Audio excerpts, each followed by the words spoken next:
Eu sempre costumo falar que o Murilo ele não foi programado, mas ele foi muito amado.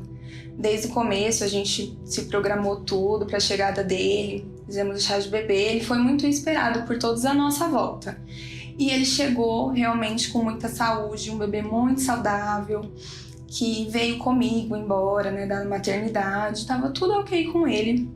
Bem gordinho, mamava bem, e foi assim, um bebê tranquilo, que dormia bem, até os 6 meses dele.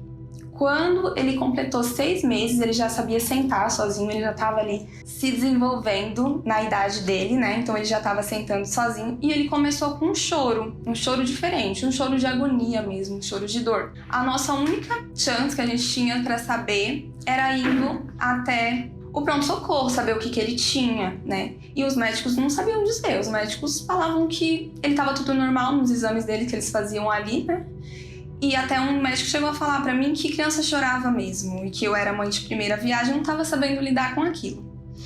Mas isso foi muitos e muitos médicos, procuramos, né? E ninguém sabia falar o que ele tinha. Aí a gente até chegou a um médico que até achou que poderia ser a PLV, que é a alergia da proteína do leite, né? Porque não tinha o que... Os exames tinham dado normal.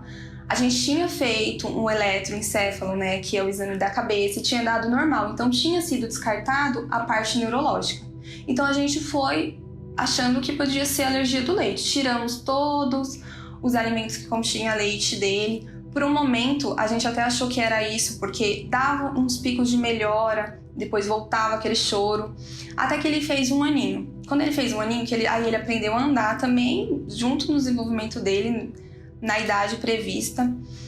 Coloquei ele na escolinha, deu uma melhorada, né? Deu uma diminuída no choro. Ele ia pra escola, eu voltei a trabalhar depois e ele tava bem, só que ele continuava dando aquele choro do nada. Só que ele vinha no momento que ele ficava ansioso por alguma coisa, ou quando ele sentia sono, ou quando ele ficava, né, alegre, entusiasmado, se alguém chegasse e falasse vamos em algum lugar, ele dava o chorinho. Antes de dormir era fatal, ele dava o chorinho antes de dormir. E foi assim até os 2 anos e meio, mais ou menos. Até que antes, ele tinha já esses 2 anos e meio, antes dele dormir ele deu o chorinho, só que foi diferente esse chorinho dele, ele meio que revirou os olhinhos pra cima. E eu achei estranho, né? Foi diferente. Deus colocou no meu coração que aquilo era uma epilepsia, parecia, né? Então, dos 2 anos e meio dele, a gente entrou com os medicamentos e foi isso. Até agora, 4 anos, ele estava tomando medicações para epilepsia. Até então, a gente achava que podia ser uma epilepsia de difícil controle, uma epilepsia refratária, né? Só que foi agravando e agora, quando ele fez 4 anos, a gente teve o diagnóstico. Fomos em um hospital que o médico realmente tinha ciência, né? Porque desde os 6 meses a gente não tinha passado com o médico que tinha essa ciência. Então agora aos 4 anos a gente teve o diagnóstico, que é um tumor benigno no hipotálamo dele, que chama amartoma hipotalâmico. Alguns países até chamam de tumor benigno.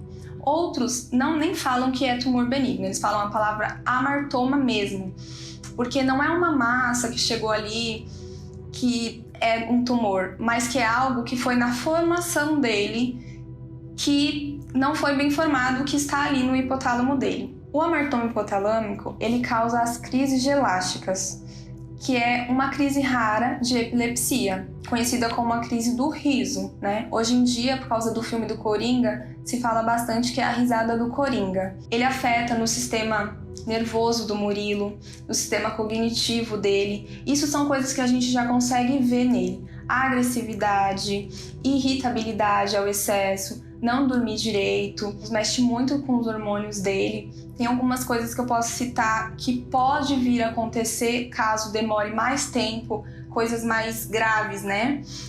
O retardo mental, que isso pode vir a acontecer, cegueira, porque o amartoma ele tá ali bem junto ali com os olhos, puberdade precoce, por isso que a cirurgia ela tem que ser feita antes da puberdade, isso é algo que os médicos falam, distúrbios alimentares, hormonais e cognitivos, e isso são sintomas que tendem a vir a acontecer, uns piores, né?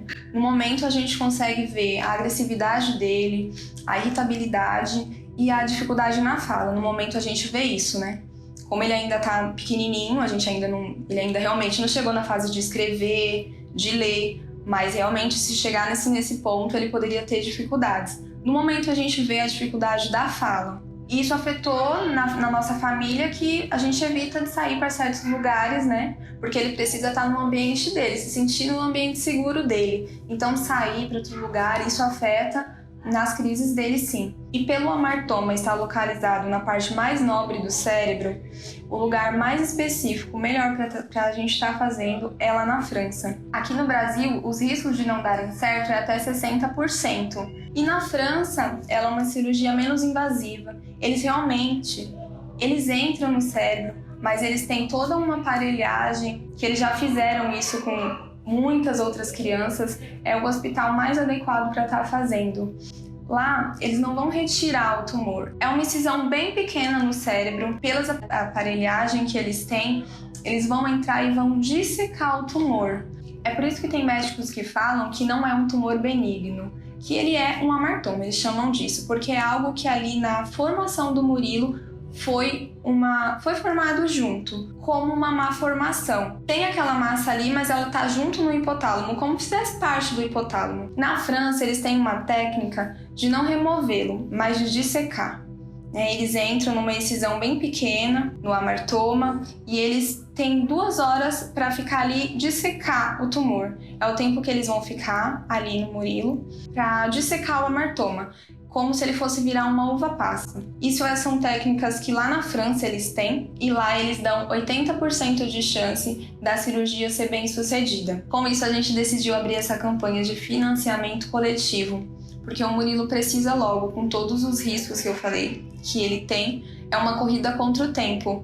Então, quanto mais antes da gente conseguir esse valor de R$200 mil, melhor pra gente salvar a vida dele. E quero agradecer a todos que estão nos ajudando, que estão compartilhando, e que vocês não parem, que continuem, para que chegue a mais pessoas e que juntos pelo Murilo a gente consiga salvar a vida dele. Vem cá, mamãe. Dá tchau pro pessoal. Tchau. Manda um beijo. Fala, vamos juntos pelo Murilo? Adeus, Murilo. Manda um beijo.